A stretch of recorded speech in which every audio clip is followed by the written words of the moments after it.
দেশে বহুদলীয় গণতন্ত্রের প্রবর্তক জিয়াউর রহমানের ৯০তম জন্মবার্ষিকী আজ। শহীদ রাষ্ট্রপতির আদর্শ সমুন্নত রাখতে দৃঢ় প্রতিজ্ঞ বিএনপি। আপিল শুনানিতে প্রার্থিতা ফিরল ৪১৭ জনের। মোট বৈধ প্রার্থী ২,২৫৩। আচরণবিধি লঙ্ঘনে রুমিন নাহিদ নাসিরউদ্দিনকে শোকজ। জাহাজ থেকে তেল খালাসে দেরি, তাতেই গচ্চা ৪৭ কোটি টাকা। লোকসান ঠেকাতে সাগরের নিচ দিয়ে পাইপলাইন চালুর দাবি।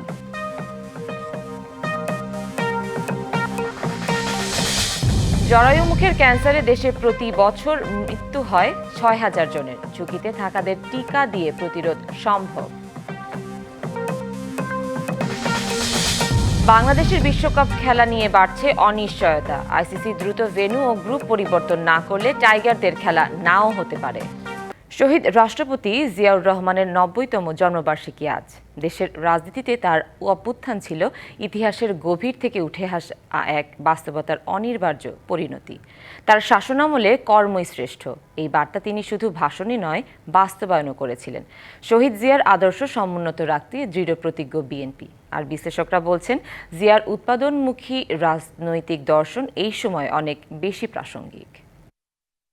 বাংলাদেশের স্বাধীন জনগণ কি চায়?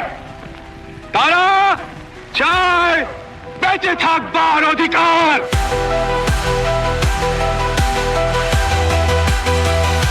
এক নির্মাতা রাষ্ট্রনায়ক, এক অনিবার্য উচ্চারণ, সময়ের প্রয়োজনে, সংকটের মুহূর্তে কিংবা ভবিষ্যতের সন্ধানে। তিনি শহীদ রাষ্ট্রপতি জিয়াউর রহমান।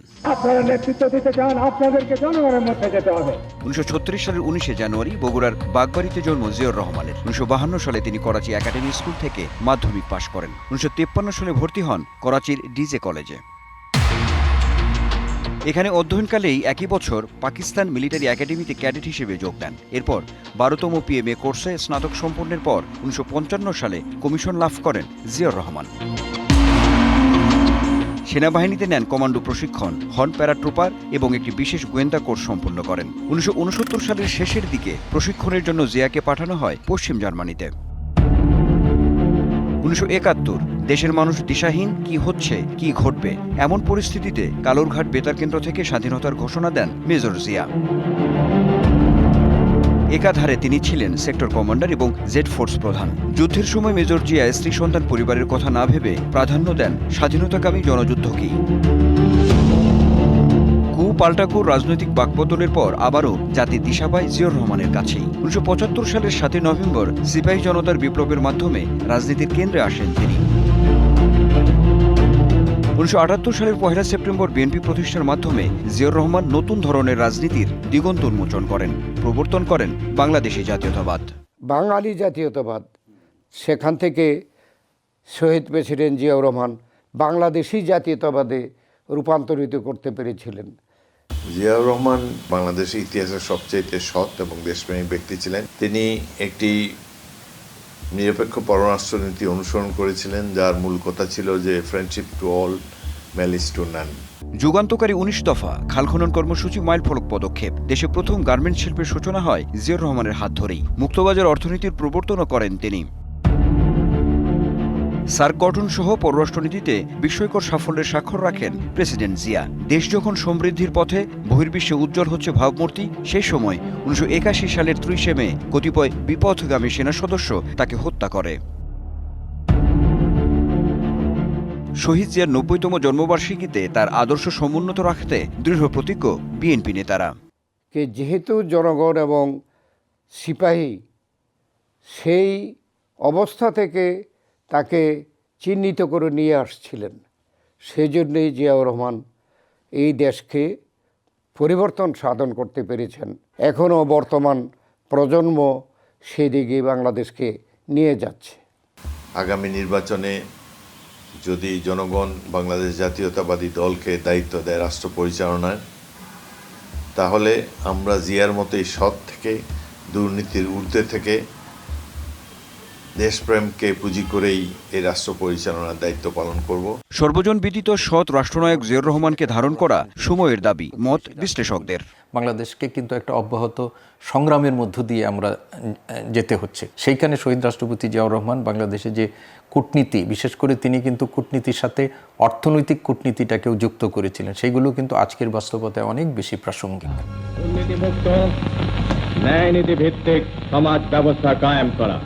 জিয়ার রাজনৈতিক দর্শন শুধু অতীত অধ্যায় নয়, বরং আত্মনির্ভরতার, সর্বোপরি গণভিত্তিক রাষ্ট্রচিন্তার এক নতুন খসড়া বলেই মনে করা হয়।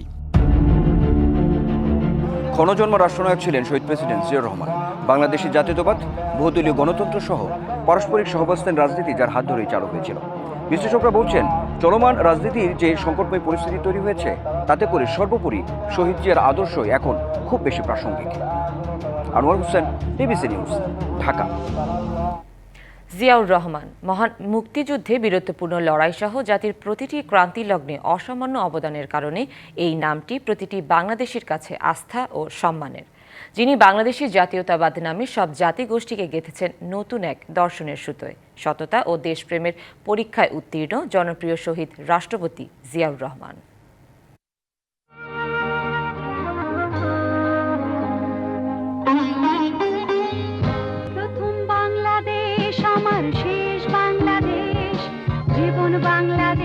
শান্ত স্নিগ্ধ এক গ্রাম বাগবাড়ি, নদ নদী এবং খালবিল বেষ্টিত গ্রামটির শেষ প্রান্তে দৃষ্টিনন্দন এই বাড়িতেই 1936 সালের 19শে জানুয়ারি জন্মগ্রহণ করেন শহীদ রাষ্ট্রপতি জিয়াউর রহমান। স্বজনদের কাছে যার পরিচয় কোমল নামে। পড়ালেখার জন্য কৈশোরে বগুড়া ছাড়লেও জন্মভূমির প্রতি তার টান ছিল 16 আনা। মুরব্বীদের কাছে শুনছি উনি সবার কাছে ছোটবেলায় অত্যন্ত প্রিয় মানুষ ছিলেন। ওনাকে সবাই কমল বলে ডাকতেন। কোদাল হাতে উনি খাল এবং নদী খনন করেছেন। এক কথায় এই অঞ্চলের সবুজ বিপ্লবের মহানায়ক তাকে বলা যায়। সততার প্রশ্নে ওনার সমকক্ষ আজ পর্যন্ত বাংলাদেশে আমি কাউকে দেখিনি এরকম রাজনীতিবিদ। দ্বিতীয়ত ওনার দেশপ্রেম। শুষ্ক মৌসুমে কৃষকদের কষ্টকর চাষাবাদ প্রত্যক্ষ করেন, উদ্যোগ নেন খননের মাধ্যমে নদী ও খালগুলোতে পানি সংরক্ষণের। 46 বছর আগে নিজ জেলা বগুড়ার সারিয়াকান্দির হাটফুলবাড়িতে সুখদহ নামে এই খালেই কোদাল হাতে নেমেছিলেন তৎকালীন রাষ্ট্রপতি জিয়াউর রহমান। সেই খনন করা খালের পানিতেই শুরু হয় এই অঞ্চলের কৃষি বিপ্লব। আমাদের শহীদ প্রেসিডেন্ট জিয়াউর রহমান এই ফুলবাড়িতে, এই গুয়াহাটিতে হেলিকপ্টারে নামে উনি এখানে খাল উদ্বোধন করেন। উনি যখন খাল খনন করেন, তারপরে সোনাতলার সোনাকানের থেকে গাবতলী তুনিহাট পর্যন্ত পর্যায়ক্রমে স্বেচ্ছাসেবক এবং সরকারি অনুদানের মাধ্যমে এই পুরো খালটা খনন করা হয়। সুশীল সমাজের প্রতিনিধিরা বলছেন, স্বাধীনতার ঘোষণা, মুক্তিযুদ্ধে অংশগ্রহণ এবং 75-এর 7 নভেম্বর সিপাহী জনতার বিপ্লবে নেতৃত্ব দেওয়া সহ জাতির প্রতিটি ক্রান্তি লগ্নেই জিয়াউর রহমান দেশের স্বাধীনতা ও সার্বভৌমত্ব রক্ষা করেছেন। ক্রান্তি লগ্নে উনি কিন্তু হাল ধরেছেন দেশের জন্য, এবং ওনার যে নেতৃত্ব, ওনার যে বলিষ্ঠ নেতৃত্ব সত্যি আমাদেরকে অভিভূত করে। বাংলাদেশের সমস্ত মানুষকে জাগ্রত করার যে সাহসী বক্তৃতাগুলো দিত, আমাদের সবাইকে অনুপ্রাণিত করত। তার সৎ, সত্যনিষ্ঠ এবং কথা এবং কাজের মধ্যে যে মিলটা আমরা দেখতে পেয়েছি, আমাদেরকে সবসময় উদ্দীপ্ত করত। স্থানীয় নেতারা বলছেন, জিয়াউর রহমানের দল, রাষ্ট্র পরিচালনা ও রাজনীতিকে দেশের মানুষ গ্রহণ করায় গর্বিত বগুড়াবাসী। তার একমাত্র উত্তরসূরি হিসেবে দলের চেয়ারম্যান তারেক রহমানও পিতাকেই অনুসরণ করবেন এমন প্রত্যাশা জেলাবাসীর। শহীদ প্রেসিডেন্ট জিয়াউর রহমান সাহেব, তার দর্শন ছিল বাংলাদেশের মানুষের দারিদ্র্য দূর করা, দেশকে স্বনির্ভর করা এবং দেশের স্বাধীনতা সার্বভৌমত্ব অক্ষুণ্ণ রাখা। বগুড়ার মানুষকে বড্ড বেশি ভালোবাসতেন বলেই 1977 সালে দায়িত্ব গ্রহণের পর 11 বার নিজ ভূমি এসেছিলেন বগুড়াবাসীর প্রিয় কমল। 1981 সালে শাহাদত বরণের পর তাকে সমাহিত করা হয় সংসদ ভবন সংলগ্ন জিয়া উদ্যানে। তার কবরের পাশে চিরনিদ্রায় শায়িত করা হয় মহাকালের সমাপ্তি টেনে রাজস্বিক বিদায় নেওয়া সহধর্মিণী বিএনপি চেয়ারপারসন বেগম খালেদা জিয়া। মোহন আখন্দ, ডিবিসি নিউজ, বগুড়া। শুনানিতে প্রার্থিতা ফিরল 417 জনের, মোট বৈধ প্রার্থী 2253। রবিবার রাজধানীর নির্বাচন ভবনে শেষ হয় আপিল শুনানির কাজ। 645টি আবেদন নিয়ে 10 জানুয়ারি শুরু হয় আপিল শুনানি। প্রধান নির্বাচন কমিশনের নেতৃত্বে পূর্ণাঙ্গ কমিশনে শুনানি চলে। শেষ দিনও নির্বাচন ভবনে ভিড় করেন আপিলকারী সহ তাদের আইনজীবী ও কর্মী সমর্থকরা। শুনানির আগে ও পরে গণমাধ্যম কর্মীদের কাছে অভিযোগ, আক্ষেপ ও প্রতিক্রিয়া জানান প্রার্থীরা। প্রার্থিতা প্রত্যাহারের শেষ দিন 20 জানুয়ারি, আর 21 জানুয়ারি চূড়ান্ত প্রার্থী তালিকা প্রকাশ করে প্রতীক বরাদ্দ দেওয়া হবে। ভোটের প্রচার চলবে 22 জানুয়ারি থেকে 10 ফেব্রুয়ারি সকাল 7:30 পর্যন্ত। ত্রয়োদশ জাতীয় সংসদের জন্য ভোটের দিন ঠিক করা হয়েছে 12 ফেব্রুয়ারি। আচরণবিধি লঙ্ঘনের অভিযোগে জাতীয় নাগরিক পার্টির আহ্বায়ক নাহিদ ইসলাম ও মুখ্য সমন্বয়ক নাসির উদ্দিন পাটোয়ারিকে কারণ দর্শানোর নোটিশ দিয়েছে নির্বাচন কমিশন। তাদের মধ্যে নাহিদ ঢাকা 11 আসনে ও নাসির উদ্দিন ঢাকা 8 আসনে এনসিপির প্রার্থী। রবিবার রিটার্নিং কর্মকর্তা শরফুদ্দিন আহমদ চৌধুরীর সই করা আলাদা চিঠিতে এ তথ্য জানানো হয়। দুইজনের বিরুদ্ধে একাধিক গুরুত্বপূর্ণ স্থানে নিজের বিশাল আকৃতির রঙিন ছবি, দেশ সংস্কারের গণভোট হ্যাঁ এর পক্ষে স্লোগান সম্বলিত বিলবোর্ড টানানোর অভিযোগ। এছাড়া বাংলাদেশ লেবার পার্টি ঢাকা 12 আসনের প্রার্থী মুস্তাফিজুর রহমানকেও আচরণবিধি লঙ্ঘনের অভিযোগে শোকজ করা হয়েছে। এদিকে ভ্রাম্যমাণ আদালত পরিচালনার সময় মব সৃষ্টি করে বাধা দেওয়ার অভিযোগ এনে ব্রাহ্মণবাড়িয়া 2 আসনের স্বতন্ত্র প্রার্থী রুমিন ফারহানাকে কারণ দর্শানোর নোটিশ দেওয়া হয়েছে। জাহাজ থেকে তেল খালাসে দেরি, পরিণামে 47 কোটি টাকা মাশুল গুনতে হয়েছে বাংলাদেশ পেট্রোলিয়াম কর্পোরেশন বিপিসিকে। সবশেষ 2 অর্থ বছরে সরকারের এই লোকসান দিতে হয়েছে। তবে এ নিয়ে মাথা ব্যথা নেই প্রতিষ্ঠানটির। অপচয় ঠেকাতে দ্রুত বঙ্গোপসাগরের তলদেশ দিয়ে নির্মিত 2টি পাইপলাইন চালুর দাবি বিশেষজ্ঞদের। 2022 সালের 28 অক্টোবর ইন্দোনেশিয়ার এমটি এনার্জি এসিলেস নামে একটি জাহাজ তেল নিয়ে আসে চট্টগ্রাম বন্দরের বহিনঙ্গরে। চুক্তির নিয়ম ভেঙে তেল খালাসে বাড়তি 151 ঘন্টা লাগায় 4,07,37,000 টাকার বেশি বিলম্ব মাশুল দিতে হয় বিপিসিকে। এভাবে 2023-24 ও 2024-25 অর্থ বছরে বিভিন্ন দেশ থেকে আসা 45টি জাহাজ থেকে তেল খালাসে বিলম্বের জন্য বিপিসিকে মাশুল গুনতে হয়েছে 47,24,98,489 টাকা। বন্দরের বহিনঙ্গরে তেলের জাহাজ নোঙ্গর করার পর লাইটারেজ জাহাজে করে এসব তেল নিয়ে যাওয়া হয় বিপিসির বিপণন প্রতিষ্ঠান পদ্মা, মেঘনা ও যমুনায়। তবে লাইটারেজে তেল নিতে যেমন সময় বেশি লাগে, তেমনি আছে চুরির অভিযোগও। এই সমস্যা সমাধানে বঙ্গোপসাগরের তলদেশ দিয়ে নির্মিত হয় 220 কিলোমিটারের 2টি পাইপলাইন। 2024 সালের জুলাই মাসে কমিশনিং হওয়া এসপিএম প্রকল্পটি 1.5 বছরেরও বেশি সময় অলস পড়ে আছে লাইনের ত্রুটি ও অপারেটর নিয়োগ না দেয়ায়। তবে বিলম্ব মাশুলের বিষয়টি তেল আমদানি রপ্তানির অংশ বলে মনে করছেন বিপিসির কর্মকর্তারা। যখন অনেক জাহাজ আসে, এরকম কিছু জাহাজে কিন্তু তেল সঙ্গে সঙ্গে আমরা রিসিভ করতে পারি না, সেগুলো ড্যামারেজ হয়। এটা হতে পারে। এই ড্যামারেজের পরিমাণ কিন্তু আমরা যে পরিমাণ আমদানি করি সেই তুলনায় একেবারে খুবই নগণ্য। এই ফ্যাসিলিটি থেকে আমরা উত্তরণের জন্য আমাদের এসপিএম করা হয়েছে। এখন এসপিএমটা যদি পূর্ণাঙ্গভাবে অপারেশনে যেত তাহলে আসলে এটা হতো না। তেল খালাসের দক্ষতা বাড়াতে না পারলে রাষ্ট্রের অর্থ অপচয় রোধ সম্ভব হবে না বলে মনে করছেন বিশেষজ্ঞরা।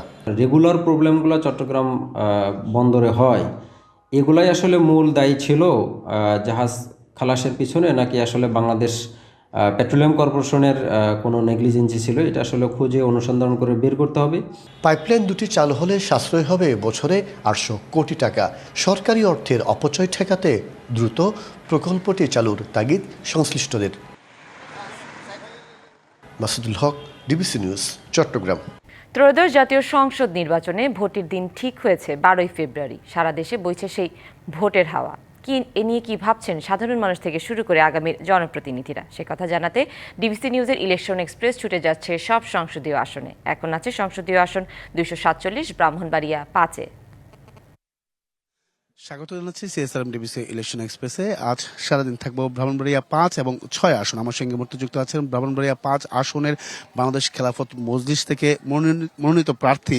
জানবো তার কাছ থেকে আগামী নির্বাচনে প্রস্তুতি কেমন। স্বাগত আপনাকে সিএসআরএম ডিবিসি ইলেকশন এক্সপ্রেসে।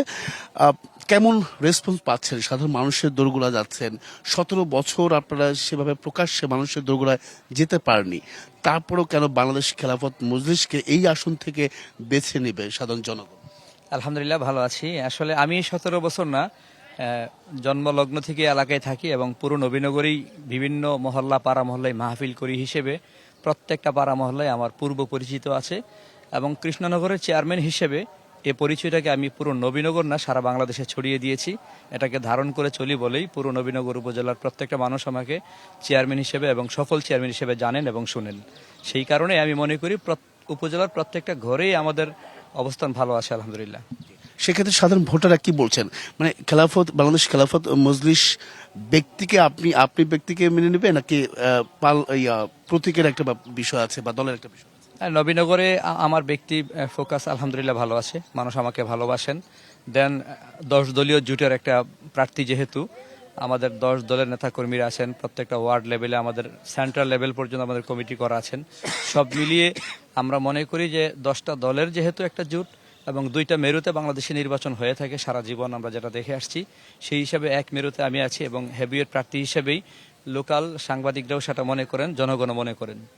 এখানে বিএনপি রয়েছে আর আপনারা জোটে আছেন, সেক্ষেত্রে আপনার এই আসনটি ছেড়ে দেওয়ার কোনো সম্ভাবনা আছে কিনা যদি নির্দেশনা আসে সেরকম?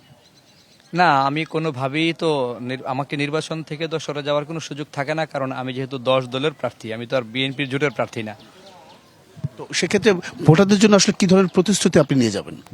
আমি লোকাল কাউন্সিলে দীর্ঘদিন 4 বছর পর্যন্ত দায়িত্ব পালন করার সুবাদে আমি জানতে পেরেছি যে মানুষের আসলে চাহিদাটা কি। জনগণের মূল চাওয়া হলো যোগাযোগ ব্যবস্থার ব্যাপক উন্নয়ন, শিক্ষায় উন্নতি, স্বাস্থ্যসেবা, এবং এই মোটামুটিভাবে এই 3-4টা বিষয় খুব বেশি গুরুত্বপূর্ণ: স্বাস্থ্য, শিক্ষা এবং যোগাযোগ ব্যবস্থার ব্যাপক উন্নয়ন। আমার নবীনগর হাওর বিলে নদী নালায় বেষ্টিত। এখনো পর্যন্ত নবীনগরের 3-4টা অঞ্চল একেবারেই কানেক্টেড না, বিচ্ছিন্ন।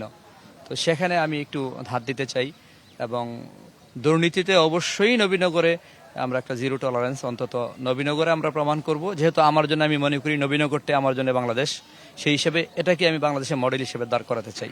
চিকিৎসা খাত, স্বাস্থ্য খাত, আরো অন্যান্য মাদক নির্মূলের মাদক, হ্যাঁ অবশ্যই চিকিৎসা খাতে এবং স্বাস্থ্য খাতে, যোগাযোগ ব্যবস্থার খাতে এবং মাদক মুক্ত নবীনগর ঘটনার জন্য একটা ভালো খবর হলো আমাদের নবীনগর উপজেলায় একটা মাদক মুক্ত নবীনগর চাই কমিটি আছে। সেই কমিটির ইউনিয়ন পর্যায়ে কমিটির আমি চেয়ারম্যান হওয়ার আগে সাধারণ সম্পাদক দায়িত্ব পালন করতেছি।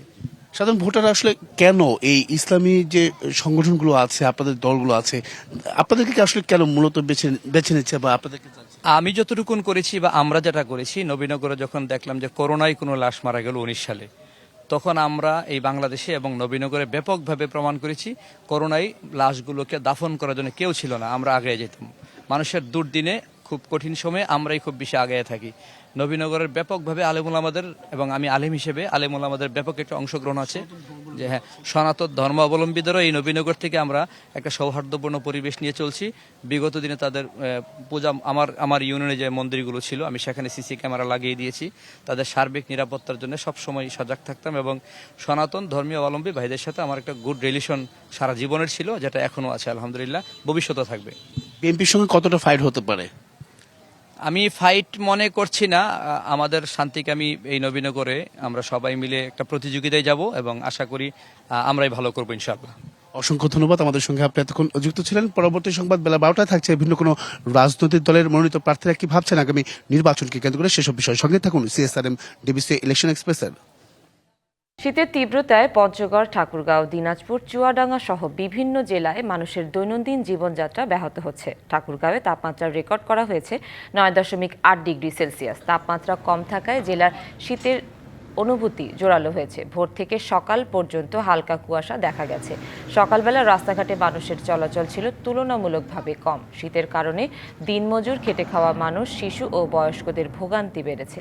শীত নিবারণের জন্য বিভিন্ন এলাকায় খড়কুটো জ্বালিয়ে আগুন পোহাতে দেখা গেছে। এদিকে ভরা মৌসুমেও দিনাজপুরে শীতকালীন সবজির বাজার চড়া। তীব্র শীতে বিভিন্ন এলাকায় সবজির উৎপাদন ব্যাহত হওয়ায় দাম বেড়েছে দাবি বিক্রেতাদের। ক্রেতারা বলছেন গত বছরের তুলনায় এবার প্রতিটি সবজি কেজি প্রতি 2 থেকে 3 গুণ বেশি দামে বিক্রি হচ্ছে। মাঘের শুরু থেকে চুয়াডাঙ্গায় তাপমাত্রা কিছুটা বেড়েছে, তবে কমেনি শীতের দাপট। কাল থেকে সূর্যের দেখা মিললেও হিম বাতাসের কারণে শীতের তীব্রতা বেশ অনুভূত হচ্ছে। এতে স্থবির হয়ে পড়েছে স্বাভাবিক জীবনযাপন। জেলায় সর্বনিম্ন তাপমাত্রা রেকর্ড করা হয়েছে 11.2 ডিগ্রি সেলসিয়াস। শীতের কারণে হাসপাতালগুলোতে বেড়েছে ঠান্ডাজনিত রোগী। চিলির বায়োবিও ও নিউ বাইল অঞ্চলের দাবানল ছড়িয়ে পড়েছে শহরাঞ্চলে। কনসেপসিয়ন সহ বিভিন্ন এলাকায় আগুনে অন্তত 18 জনের মৃত্যু হয়েছে। দাবানলের কারণে সতর্কতা জারি করা হয়েছে। আগুন ছড়িয়ে পড়ায় রবিবার দিনভর আকাশপথে তা নিয়ন্ত্রণে অভিযান চালানো হয়। সাম্প্রতিক বছরগুলোতে চিলিতে দাবানলের মৌসুম আরও ভয়াবহ হয়ে উঠেছে। দীর্ঘস্থায়ী খরা এবং বাণিজ্যিক পাইন ও ইউক্যালিপটাস বাগানের বিস্তারের কারণে ঝুঁকি বেড়েছে। 2023 সালে ভালপারাইসো অঞ্চলের দাবানলে 130 জনের বেশি মানুষ নিহত হয়েছিল। 21 জানুয়ারি নির্ধারণ হবে বাংলাদেশ বিশ্বকাপ ভাগ্য। টাইগাররা ভারতে খেলবে নাকি শ্রীলঙ্কায়, আইসিসি জানাবে চূড়ান্ত সিদ্ধান্ত। এদিকে বাংলাদেশের দাবি না মেনে নিলে বিশ্বকাপ বয়কটের চিন্তা করবে পাকিস্তান, জানিয়েছে দেশটির গণমাধ্যম। বাংলাদেশের বিশ্বকাপ ভাগ্য ঝুলে আছে যদি কিন্তুর উপর। শনিবার আইসিসি বিসিবি বৈঠকের পরও ইস্যুটি অমীমাংসিত। বাংলাদেশ ক্রিকেট বোর্ড দুটি প্রস্তাব দিলেও কোনো সিদ্ধান্ত জানায়নি বিশ্ব ক্রিকেটের নিয়ন্ত্রক সংস্থা। গ্রুপ ও ন্যূনতম লজিস্টিক পরিবর্তনের বিষয়ে আলোচনা হয়। 7 ফেব্রুয়ারি থেকে বিশ্বকাপ শুরু। এত অল্প সময়ে আইসিসি ভেন্যু পরিবর্তনের কোনো সুযোগ দেখছে না। অন্যদিকে গ্রুপ অদল বদলের বিষয়ে আয়ারল্যান্ডকে অনুরোধ করার পরিকল্পনা থাকলেও আইরিশ ক্রিকেট বোর্ড তাতে সম্মতি দেয়নি। অস্থিরতার মাঝে বাংলাদেশের পাশে দাঁড়িয়েছে পাকিস্তান। দেশটির গণমাধ্যম জানিয়েছে বিসিবির দাবি না মানলে বিশ্বকাপ বয়কটের চিন্তা করছে পিসিবি। আইসিসি বাংলাদেশকে ছাড়া বিশ্বকাপ আয়োজন করলে আসর থেকে সরে দাঁড়ানোর হুমকি দিয়েছে পাকিস্তান। সূত্রের খবর, বর্তমান পরিস্থিতিতে বাংলাদেশের বিশ্বকাপ খেলার সম্ভাবনা কমছে ক্রমশ। আইসিসির সামনে দুটি পথ খোলা। এক, ওয়াকওভার দিয়ে প্রতিপক্ষ দলগুলোকে পয়েন্ট দেয়া। আরেক হচ্ছে বাছাই পর্ব থেকে অন্য কোনো দলকে বাংলাদেশের স্থলাভিষিক্ত করা। ভারতে বাংলাদেশের খেলা নিয়ে সংকটের সূত্রপাত মুস্তাফিজকে আইপিএল থেকে বাদ দেওয়ার পর, যেখান থেকে দুই দেশের ক্রিকেটীয় সম্পর্কে ফাটল ধরে, যার জেরে বাংলাদেশ সরকার দেশে আইপিএল সম্প্রচার নিষিদ্ধ করে এবং বিসিবি আইসিসিকে চিঠি দিয়ে ভারতে টি-20 ম্যাচ খেলতে অস্বীকৃতি জানায়। একাধিক বৈঠকের পরও বিসিবি তাদের অবস্থানে অটল রয়েছে। Muhammad Nazim, DBC news, Dhaka.